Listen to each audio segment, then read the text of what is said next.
જય સ્વામિનારાયણ. આજના દર્શન. જય વિઘ્ન વિનાયક દેવ, જય કષ્ટભંજન દેવ. મોર્નિંગ ગુલાબભાઈ, જય સ્વામિનારાયણ. ગુડ મોર્નિંગ, જય સ્વામિનારાયણ, જય સિયારામ, જય શ્રી કૃષ્ણ. આજે આપણે જઈએ છીએ કીટ આપવા. માજીને બિચારાને તકલીફ હતી એટલે આજે જઈએ છીએ, પણ કાલે આવી કીટમાં રજા પડી ને એ મને થોડુંક કન્ફ્યુઝ કે ના આમાં રજા ન રહી તો સારું એમ. આજ માનજીનો ફોન આવ્યો એટલે તરત પાછા આપણે કીટ દેવા ચાલુ. બરાબર, જય શ્રી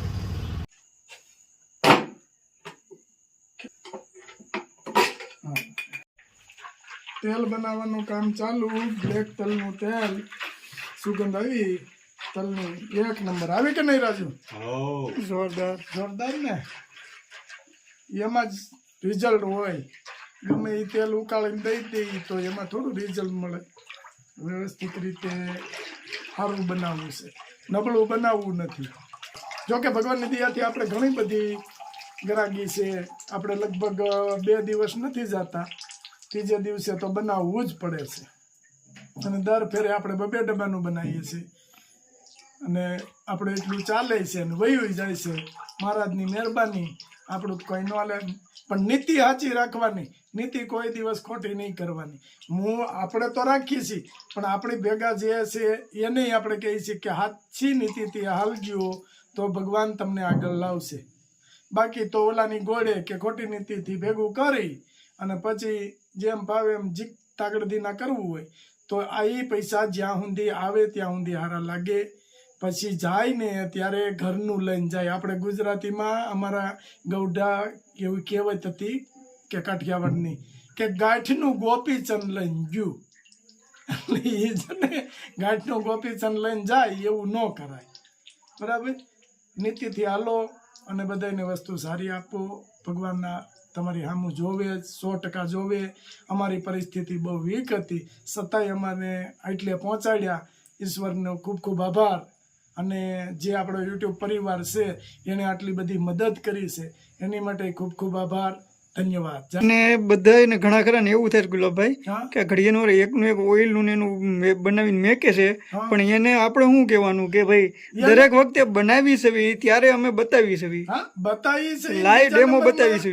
ઓલાની ઘોડે છે કે એક ફેરું બતાવીને પછી તમને ન બતાવીને જેવું થાય એવું દાયબું એવું કામ અમારે નથી કરવું.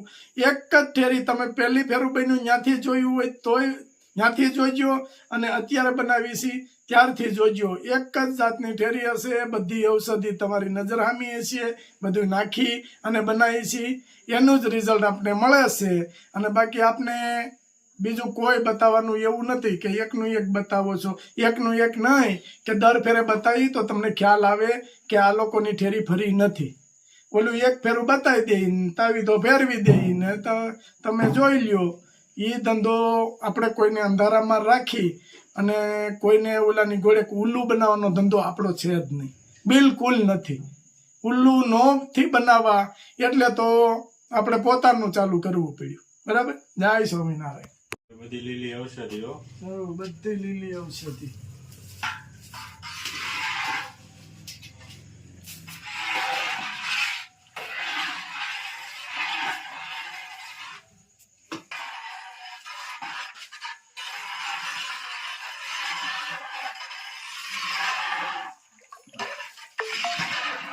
બધી અલગ અલગ ઔષધિ. ઔષધિના અમુક ગુણ ધર્મ હોય કે કયા વાસણમાં ભરાય અને કયા વાસણમાં ન ભરાય. અમુક વસ્તુ છે કે આ બનાવવું છે તો આ લોખંડમાં જ બને, બધા એમ ન બને.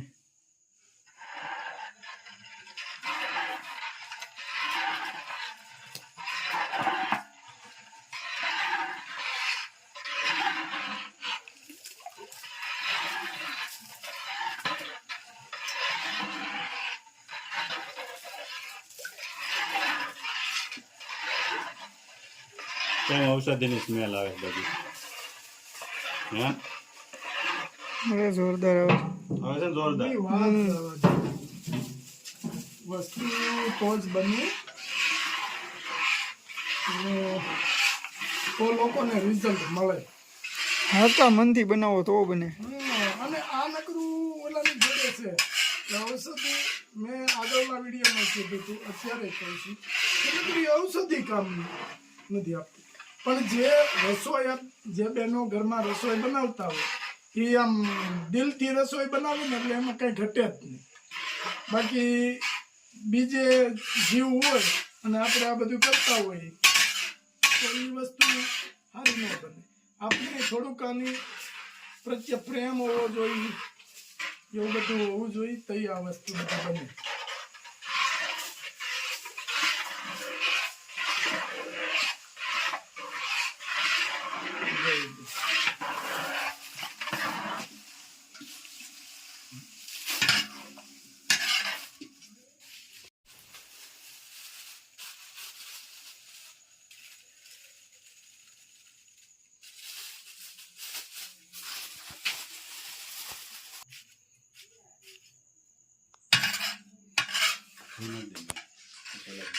આ આપણી મેન ઔષધિ છે.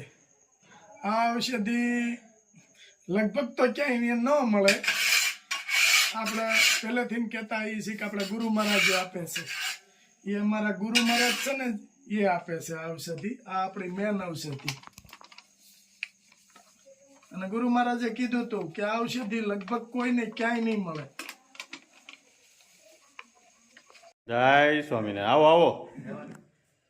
કેમ છે? બસ મજા. કેમ ધક્કો ખવડાવ્યો? કઈ સ્પેશિયલ નહીં કે અમારે શેમ્પુ જોઈએ જ છે રાજુભાઈ વાળું. હાલે લે. ભાઈ કેવી પુગાડ્યા? અમે આવ્યા શુક્રવારે. સરસ સરસ. લ્યો આવો આવો.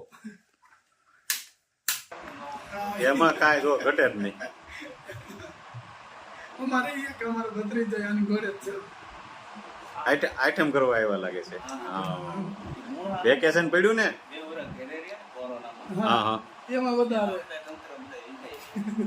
શરીર વધવા માંડ્યું. એમાં હા આરામ થઈ ગયો. એમાં શરીર વધી ગયો છોકરા. એમાં આપણે અહીંયા રહેતા હોય એટલે કાંઈ ઉપાધિ ન હોય.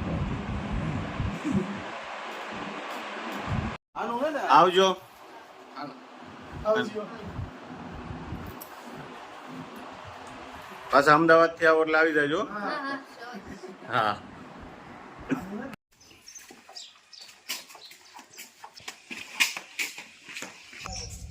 જય સ્વામિનારાયણ. શું કરો છો? બેહો બેહો. કેમ છો મળી? તો વાંધો નહીં. એકલા જ રહ્યો છો ને? અને પેલા આપણે કાપી હતી તમને કીટ. કેમ થયું એમાં? હાલતું હતું. સરસ. હવે થઈ રહેવા આવ્યું છે ને? ના ના બરાબર છે. તો જો થઈ રહેવા આવ્યું ત્યાં પાછા અમે આવી ગયા. જો પહેલી ફેરું આપણે આવ્યા તો એ માજી રડતા હતા. આ ફેરે દાંત કાઢે છે. બધા આવી જ રીતે આનંદથી તમારે રહેવાનું. બરાબર? અને ભગવાનની માળા કરવાની અને સ્મરણ કરવાનું ભગવાનનું. અને કોઈ દી એવું નહીં રાખવાનું કે અમે એકલા રહીએ છીએ. તમારો પરિવાર જ છે. આ બધો બહુ મોટો પરિવાર છે એમ જ કે રાખવાનું મનમાં. અને ઉપાધિ નહીં કરવાની. બરાબર? જો 6 મહિનાનું લાવ્યા હતા એ ખૂટવા આવ્યું ત્યાં 6 મહિનાનું પાછું આવી ગયું. એટલે હવે તમારે ઉપાધિ નહીં. દિવાળી વહી જાય. બરાબર? બાકી આમ બીજું શાંતિ ને? સરસ. તો ઉપાધિ નથી એમ. વરસાદ ને એવું હતું એટલે હા વરસાદ ને એવું હતું એટલે થોડુંક એવું થાય. કારણ કે એ તો આપણે ઓલાની ગોળે કે નાના માણસોના પગમાં વરસાદ હોય તો એ આપણે નળિયામાંથી પાણી પડે એવું બધું પતરું છે તો પતરામાં કાંઈ કાઢાવલું હોય તો થોડુંક પાણી પડે. કાંઈ વાંધો નહીં. આવી રીતે આનંદથી જિંદગી જીવવાની. અને અમે જો તમારા માટે જ બધું લાવ્યા છે. જો બા આટલું લાવ્યા છે તમારા માટે. બરાબર છે? હવે કામ કરવા તો તમારે પગની તકલીફ નથી જઈ શકતા. ના ના બરાબર છે. આ હવે તમારે ખૂટે નહીં. 5-6 મહિના જેટલું હાલશે તો શાંતિથી ખાઈ પી આનંદ કરજો અને ભગવાનની માળા કરજો. અને આ કીટ જે ભાઈ આપી છે ને એ ભાઈ નામ બોલવાની ના પાડી છે એટલે જય રાજા રણછોડ કરી આપવાની કીધી છે તો એને આશીર્વાદ આપો. ભગવાન તમારા હારું કરે ને આગળ વધો. ભગવાન અમને આવું નવું દેતા રહે. બસ જય સ્વામિનારાયણ. સ્વામિનારાયણ. રહેજો, કોઈ જાતની ઉપાધિ ન કરતા, બરાબર? હા બરોબર. જય સ્વામિનારાયણ. જય સ્વામિનારાયણ. સ્વામિનારાયણ. કઈ ઉપાધિ ન કરતા હો હવે. વાંધો નહીં. બસ